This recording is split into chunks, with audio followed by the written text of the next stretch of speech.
கர்த்தருடைய பரிசுத்த நாமத்திற்கு மகிமை உண்டாவதாக. பிரியமான கர்த்தருடைய பிள்ளைகளே, உங்களை மனதார வாழ்த்துவதிலே மிக்க மகிழ்ச்சி அடைகிறோம். கடந்த 6 மாதங்களை கர்த்தர் நம்மை நடத்தி வந்த விதங்களை நினைத்து நமக்கு ஆண்டுக்கு நன்றி செலுத்திட்டு, இந்த 7ஆம் மாதம் 1ஆம் தேதி திங்கட்கிழமை இந்த காலை வேளையில் கர்த்தருடைய பெரிதான கிருபையில் உங்களை சந்திப்பதிலே மிக்க மகிழ்ச்சி அடைகிறோம். அருமையான சாமுவேல் சின்னத்தாய்க்கு ஒரு அழகான பெண் குழந்தை கர்த்தர் கொடுத்திருக்கிறார். 8 வருஷம் காத்திருந்து இந்த 9ஆம் வருஷத்தில் ஒரு அழகான சந்ததியை கர்த்தர் உருவாக்கி கொடுத்திருக்கிறார். அதற்காக நாம் கர்த்தரை துதிக்கிறோம், ஸ்தோத்தரிக்கிறோம். கர்த்தர் உங்களை ஆசீர்வதிப்பாராக. இந்த திங்கட்கிழமை காலை 1ஆம் தேதி அல்லவா, ஒரு செய்தியை நான் உங்களுக்கு முன்பாக வைக்க விரும்புகிறேன். மத்தேயு நற்செய்தி நூல் 28ஆம் அதிகாரம் 20ஆம் வசனத்தை வாசிக்கிறேன், கவனியுங்கள். நான் உங்களுக்கு கட்டளையிட்ட யாவையும் அவர்கள் கைக்கொள்ளும்படி அவர்களுக்கு உபதேசம் பண்ணுங்கள். இதோ உலகத்தின் முடிவு பரியந்தம் சகல நாட்களிலும் நான் உங்களுடனே கூட இருக்கிறேன் என்றார். ஆமென். நல்ல கவனிக்கணும். ஆண்டவர் சிலர்லாம் சொல்றாங்க, சில பிரச்சனைகளுக்கு மத்தியில் ஆண்டவர் இருக்கிறாரா இல்லையா, நம்மளை விட்டு போயிட்டாரோ, நம்முடைய குடும்பத்தை விட்டு போயிட்டாரோ, இல்லை நம்மளை நடத்தி வந்தவர் அப்படி கைவிட்டாரோ அப்படின்னா அவர் அப்படி சொல்லலை. உலகத்தின் முடிவு பரியந்தமும் சகல நாட்களிலும் நான் உங்களோடு கூட இருக்கிறேன். பிரியமான தேவஜனமே, நீங்கள் புரிந்து கொள்வதற்கும் விளங்கிக் கொள்வதற்கும் ஒரு காரியத்தை நான் வைத்துவிட்டு தொடர்ந்து இந்த வாக்குத்தத்த செய்திக்குள்ளாக கடந்து போகிறேன். என்ன என்றால், பழைய ஏற்பாட்டிலே தேவன் தூதர்களுக்குள்ளே வாசம் பண்ணவில்லை, பரிசுத்தவான்களுக்குள்ளே வாசம் பண்ணவில்லை. எலியா, எலிசா, சாமுவேல், மோசே, யோசுவா இவர்களுக்குள்ளெல்லாம், சிம்சோன் இவர்களுக்குள்ளெல்லாம் வாசம் பண்ணலை.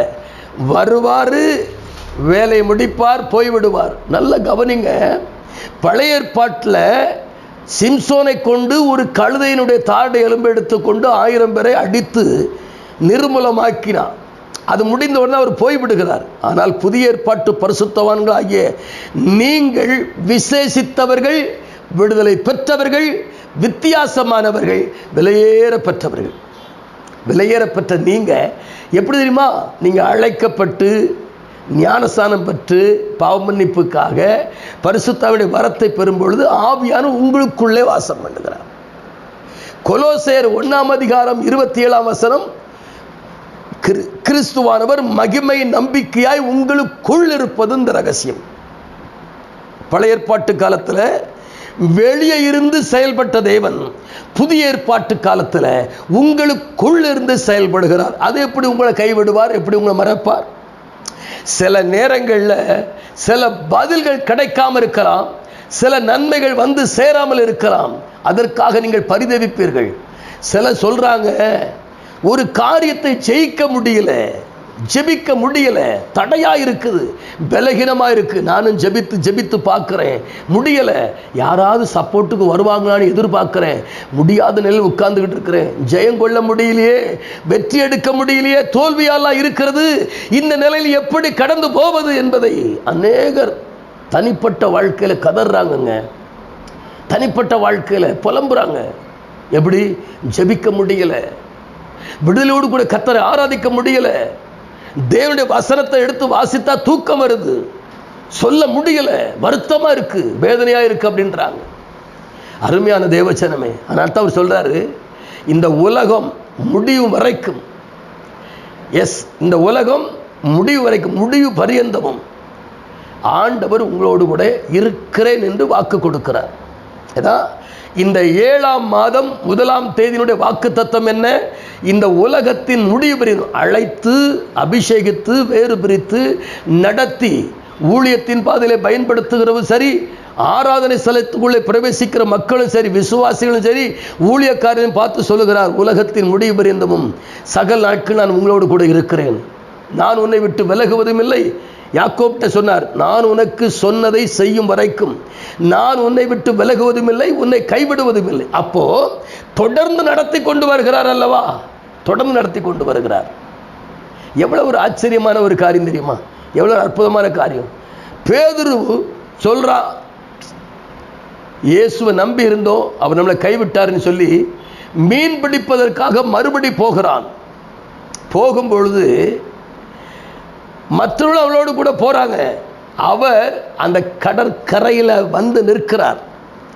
இது யோவான் 13ஆம் அதிகாரம் 1ஆம் வசனத்தில் தேவன் முடிவு பரியந்தமும் அவர்கள் மேல் வைத்த அன்பு, முடிவு பரியந்தமும் அன்பு வைத்தார். அந்த அன்பினால தான் தேடி போறார். இன்றைக்கும் அந்த அன்பினால தான் உங்களை தேடி வருகிறார், உங்களுக்கு உதவி செய்கிறார், நன்மை செய்கிறாருங்க. எப்படி மறப்பார்? எப்படி கைவிடுவார்? அழைப்பை விட்டுட்டு போயிட்டு அப்படி விட்டுருவாரா? தேடி போறார் பாருங்களேன். எவ்வளவு ஒரு நேசர், நம்முடைய நேசர், நம்முடைய ஆத்தும நேசர் எவ்வளவு நல்லவர், எவ்வளவு வல்லவருங்க.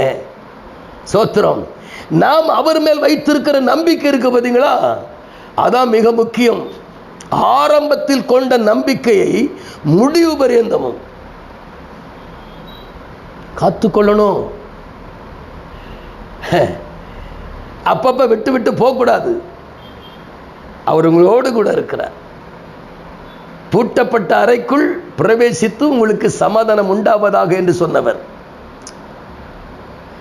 இந்த சீசர்கள் அந்த கெதரோன் தெக்கோபோலி பட்டணத்துக்கு போகும் பொழுது கடல்கள் கொந்தளித்து மிக ஆக்கிரமிசமாக இருக்கும் பொழுது இயேசுவை எழுப்பி சொல்றாங்க, ஆண்டவரே நாங்கள் மடிந்து போவது உமக்கு கவலை இல்லையா? உள்ள இருக்கிறவர் யாருங்க? இன்னைக்கு அநேகருடைய வாழ்க்கையில் அப்படிதான் பிரச்சனை வரும் பொழுது, ஆண்டவரே நாங்கள் இப்படி இருக்கிறோமே அப்படி இருக்கோமே புலம்புறீங்க. அப்படி இல்லை, அவர் உங்களோட தான் இருக்கிறாருங்க. அவர் அந்த படகுல தானே இருக்கிறார், படகை விட்டு போகலையே. சோத்திரம். இந்த எபிரேயர்ல 3ஆம் அதிகாரத்தில் நான் ஒரு வசனத்தை வாசிக்கிறேன். இந்த வசனத்தை நாம் 3:14 நாம் ஆரம்பத்தில் கொண்ட நம்பிக்கையை முடிவு பரியந்தமும் உறுதியாய் பற்றி கொண்டிருப்போமானால் கிறிஸ்துவினிடத்தில் பங்குள்ளவர்களாயிருப்போம். எவ்வளவு அழகா சொல்றாரு பாருங்க. கிறிஸ்துவிடத்தில் பங்கு முடிவு பரியந்தமா அவர் மேல் நம்பிக்கை வைக்கணுங்க. அப்பப்ப விலகக்கூடாது, அப்பப்ப தடுமாறக்கூடாது, பிரைஸ் காட், அப்பப்ப யோசிக்க கூடாது. நீங்க கிறிஸ்துவத்தில் பங்குள்ளவளா இருக்கணுமா? முடிவு பரியந்தமும். ஆரம்பத்தில் எப்படி நீங்க கிறிஸ்து மேல நம்பிக்கை வச்சீங்களோ அதே நம்பிக்கை முடிவு பரியந்தமும்.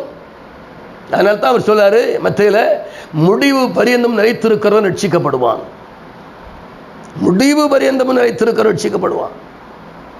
எபிரேயர்ல 3ஆம் அதிகாரத்தில் 6ஆம் வசனத்தை நான் வாசிக்கிறேன்.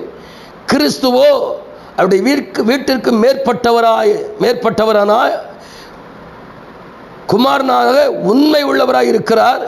நம்பிக்கையிலே உண்டாகும் தைரியத்தையும் மேன்மை பாராட்டையும் முடிவு பரிந்தும் உறுதியாய் பற்றி கொண்டிருப்போமானால் நாமே அவருடைய வீடாய் இருப்போம். பாருங்களேன், இந்த நம்பிக்கையை உறுதியாய் பற்றி கொண்டிருக்கணுமா? முடிவு பரியந்தமும் உறுதியாய் பற்றி கொண்டிருந்தா நாம் கிறிஸ்துவுடைய வீடாய் மாறுவோமா? அதான் சொன்னாரு, நீங்கள் தேவனுடைய ஆலயம்னு சொல்றாரு இல்லையா, அதான் வீடுன்னு சொல்றாரு.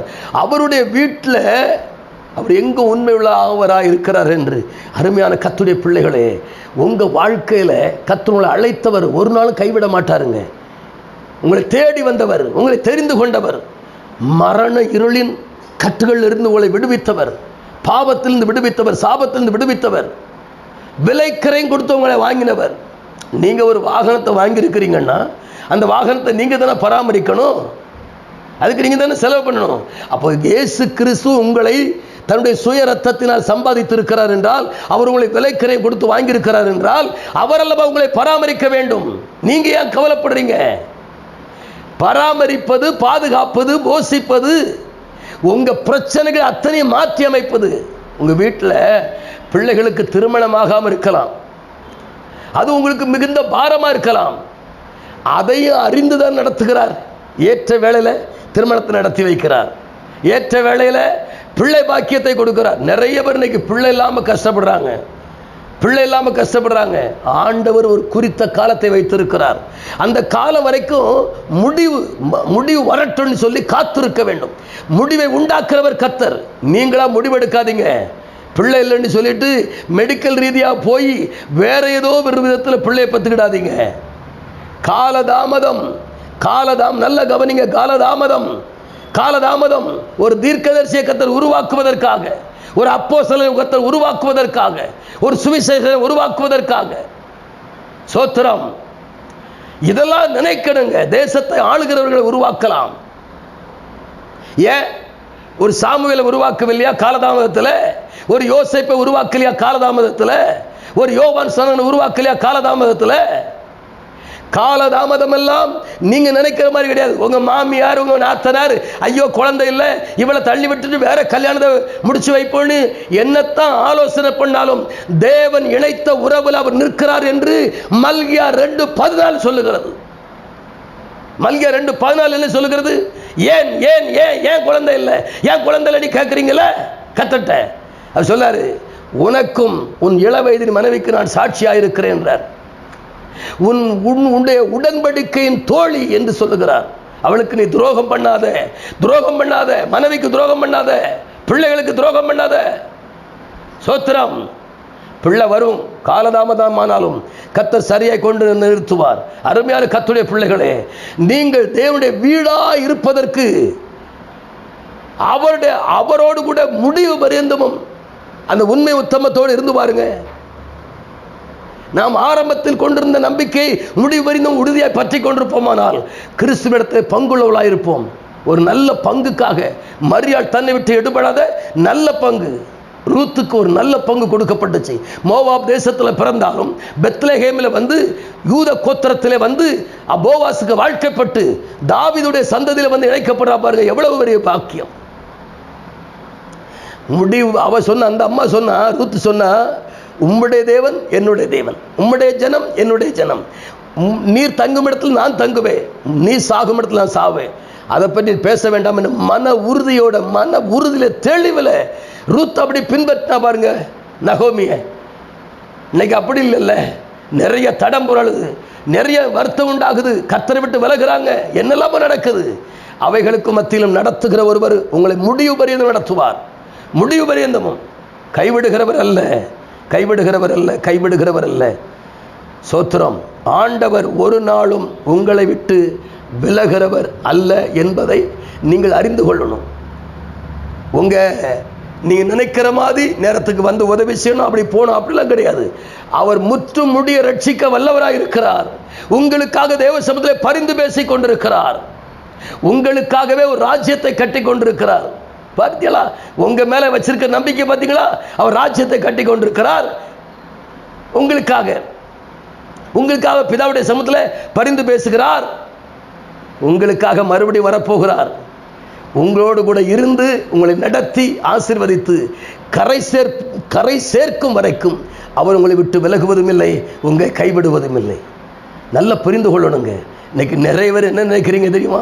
ஆண்டவங்களை கைவிட்டாருங்க, அவளை மறந்துட்டாருங்க, அவர் நம்மளை நினைக்கலங்க, நான் கஷ்டப்படுற காரணம் என்னன்னு தெரியலங்க, ஐயோ ஆண்டவரே நான் கூப்பிடுறேனே பதில் இல்லைன்னு சொல்றாங்க. அப்படி இல்லை. கூப்பிடுகிற குரலுக்கு பதில் கொடுக்கிறவராக பிரத்யட்சமாய் உங்கள் நடுவில் இருக்கிறார், நடுவில் இருக்கிறார். எப்படி உங்க வாழ்க்கையில இனி கஷ்டம் என்பது இராதமணி இருக்க வேண்டும் என்றால் அவர் மேல் வைத்திருக்கிற நம்பிக்கையை உறுதியாய் பற்றி பிடித்துக் கொள்வோம்.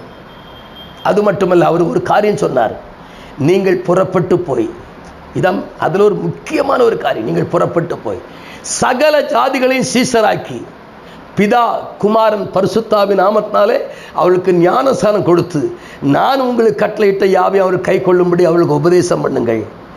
நீங்க செய்ய வேண்டிய காரியம் தெரியுமா? நீங்க ரட்சிக்கப்பட்டீங்களா? மற்ற ஜனங்களுக்கு சுவிசேஷத்தை அறிவிக்க வேண்டும் என்பதுதான் ஆண்டோடைய கடைசி ஒரு ஆசை. என்னன்னு கேட்டால், அந்த உலகத்தை விட்டு அவர் பிரிந்து பரலோகம் போகிறார். போவதற்கு முன்பதாக சீசனோட சொன்ன வார்த்தை என்ன தெரியுமா? நீங்கள் புறப்பட்டு போய் சகல ஜாதிகளையும். நம்ம ஜாதியை பார்க்க கூடாதுங்க. ஜாதியை பார்த்தான் கெட்டு போகணும். ஜாதி பார்க்க கூடாது. ஜாதியை பார்க்காம எல்லா ஜாதிகளுக்கும் சுவிசேஷத்தை அறிவித்து சீசனாய் மாற்றி ஞானஸ்நானம் கொடுக்கணும். நம்மெல்லாம் சுவிசேஷம் சொல்றோம், கிறிஸ்தவனாக்கிறோம். அதனால தான் பிரச்சனை. சீசனாக்கி பாருங்கள், சீசனாக்கி பாருங்கள், உங்க வாழ்க்கை மகிழ்ச்சியா இருக்கும். சரிங்களா? நல்ல கவனிங்க. அவர் உங்களை முடிவு பரியந்தமும், உலகத்தின் முடிவு பரியந்தமும், சகல நாட்களிலும் அவர் உங்களோடு கூட இருக்கிறார். நாம் ஜெபிப்போம். மகா பரிசுத்தமும் கிருபையும் இரக்கமும் நிறைந்த அன்பு பிதாவே, உம்முடைய பரிசுத்த பிள்ளையாகி இயேசுவை கொண்டு நீர் பாராட்டின கிருபைக்காய், இரக்கத்துக்காய், தயவுக்காய் நன்றி ஆண்டவரே. அவர் சொன்ன வார்த்தை உலகத்தின் முடிவறிந்தும் சகல நாட்களிலும், வருஷத்திலே 365 366 லீப் வருஷத்துக்கும் சேர்த்து அவர் சொல்கிற காரியம் உலகத்தின் முடிவறிந்தும் சகல நாட்கள் நான் உங்களோடு கூட இருக்கிறேன், உங்களோடு கூட இருக்கிறேன், நான் உன்னை விட்டு விலகுவதும் இல்லை, உன்னை கைவிடுவதும் இல்லை என்று சொல்லி அரவணைத்து பாதுகாக்கிற நல்ல அன்பு தெய்வத்துடைய கரத்தில் ஒப்புக்கொண்டு செபிக்கிறையா. வசனத்தை கேட்ட யாவர் மேலும் தேவனுடைய பிரசன்னம் வந்து இறங்கும்படி ஆயிடுச்சு. பிரசன்னம் பிரசன்னம், மகிமை மகிமை, கிருபை பெருகும்படியாய் ஜெபிக்கிறேன். இயேசு கிறிஸ்துடைய மரணம், அடக்கம் பண்ணப்படுதல், உயிர்த்தெழுதல், இவைகளுக்குள்ளே இருக்கிற மறைந்திருக்கிற ரகசியங்கள் எல்லாம் இனி ஒரு நாட்கள் வெளிப்படும்படியாய் ஜெபிக்கிறேன். ஆசீர்வதிங்க, பொறுப்படுங்க, பெரிய காரியங்கள் இயேசுவின் நாமத்தில் ஜெபிக்கும் நல்ல பிதாவே. ஆமேன், ஆமேன். God bless you.